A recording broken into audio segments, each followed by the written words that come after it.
दोस्तों, किसी भी मुल्क के लिए उसकी खुफिया एजेंसी रीढ़ की हड्डी होती है। ये सीक्रेट एजेंसीज उस मुल्क में होने वाली दहशतगर्दी को कंट्रोल करती है और दुश्मन ममालिक के प्लान्स पर अपनी ईगल जैसी नजरें जमाए रखती है।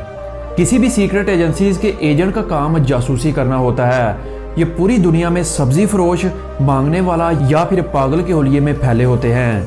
इन एजेंट्स का हुलिया ऐसा हो सकता है कि इनको इनकी माँ तक ना पहचाने। वैसे तो आपने बहुत सी फिल्मों में एक एजेंट को जासूसी करते तो देखा होगा, लेकिन फिल्मों में जासूसी करने का तरीका रियल लाइफ में एजेंट के काम करने से बहुत मुख्तलिफ होता है। असल में एक एजेंट का काम रैकी करना होता है और रैकी तो बेस बदल कर की जाती है। एक आम आदमी नहीं जानता कि एजेंट किस किस रूप में बेस बदल सकता है। वो रेडी वाला हो सकता है, मोहल्ले में सफाई करने वाला, आइसक्रीम बेचने वाला, यहाँ तक कि वो नाले के पास बैठा एक पागल के रूप में भी एजेंट हो सकता है। और वो किस मिशन पर होता है एक आदमी तसव्वुर भी नहीं कर सकता। याद रहे, किसी भी शख्स या किसी अदारे के अंदर मौजूद किसी ऑफिसर की रैकी करने वाला एजेंट एक वक्त में 3 से 4 अजला में ड्यूटी पर मामूर होता है, जो किसी भी वक्त एक शहर से दूसरे शहर या फिर एक गांव से दूसरे गांव जा सकता है।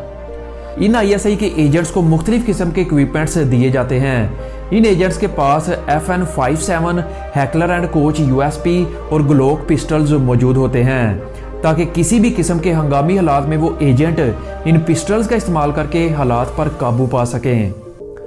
अगर एक एजेंट एक मशकूक आदमी को सबूतों के साथ 10 दफा भी रिपोर्ट कर दे कि ये आदमी मुजरिम है जो मुल्क को नुकसान पहुंचा सकता है, लेकिन ये सारी रिपोर्ट्स उस आदमी को पकड़ने के लिए उस वक्त तक नाकाफी समझी जाती हैं जब तक कि कम से कम 2 से 3 और एजेंट उस आदमी को इसी जुर्म में मुलव्वस करार ना दे दें कि वाकई ये आदमी किसी को या मुल्क को नुकसान पहुंचा सकता है।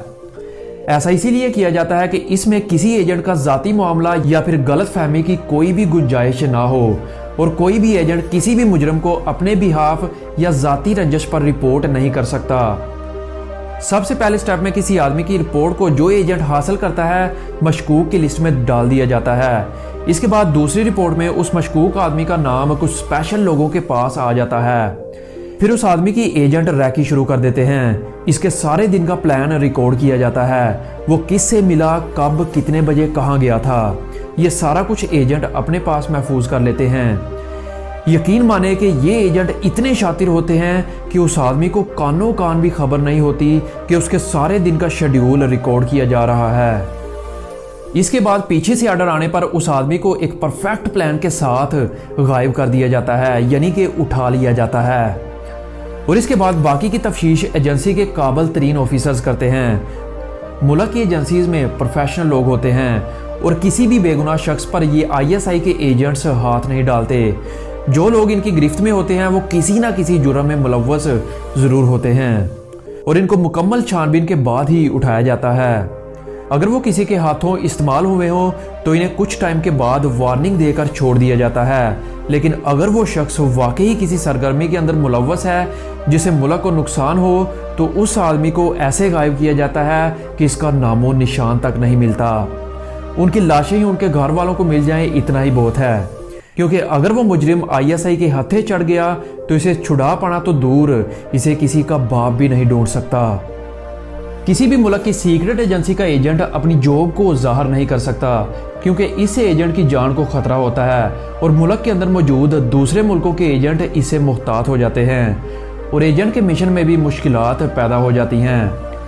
पाकिस्तानी गवर्नमेंट ने अभी तक किसी ऐसे मुबैना सीक्रेट एजेंट की जिम्मेदारी कबूल नहीं की जो गैर मुल्की सरजमीन पर पकड़ा गया हो, यानी कि ISI का कोई भी एजेंट अभी तक नहीं पकड़ा गया और आप यहीं से इसकी पावर का अंदाजा लगा सकते हैं।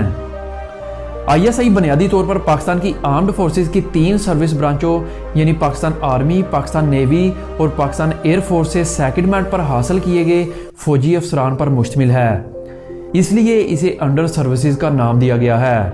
लेकिन ये एजेंसी बहुत से सिविलियंस को भी भर्ती करती है। पाकिस्तान की ये ISI, जिसे इंटर सर्विसेज इंटेलिजेंस कहा जाता है, दुनिया की खतरनाक तरीन एजेंसीज में शामिल होती है जो किसी भी तरह के मिशन को सरअंजाम देने की सलाहियत रखती है।